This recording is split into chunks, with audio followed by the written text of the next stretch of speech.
Let him do it. You don't have any problem. But Vande Mataram के लिए एक बात आपको कहना है, बंगाल से ये सॉन्ग नेशनल सॉन्ग है एंड जनगण मन अधि इज द नेशनल एंथम है, लेकिन वंदे मातरम का पूरा गाना कभी नहीं लिया था। ओनली रविंद्रनाथ टैगोर ने कुछ लाइन, सिलेक्टेड लाइन तैयार किया था, उसी का ऊपर में Vande Mataram national song accepted हुआ था।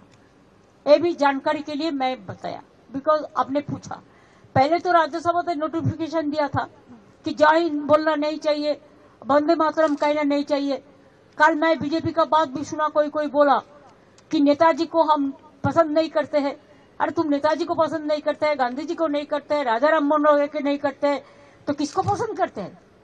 ये कैसे आया? ये सब लोग जो देश को बारे में जिसको पता नहीं है, देश सम्बन्धे যারা জানে না, তারা নেতাজিকে অপমান করে, বঙ্কিমচন্দ্রকে অপমান করে, রবীন্দ্রনাথ ঠাকুরকে অপমান করে, বিদ্যাসাগরকে অপমান করে, রাজা রামমোহন রায়কে অপমান করে। এরা জানে বাংলার অবদান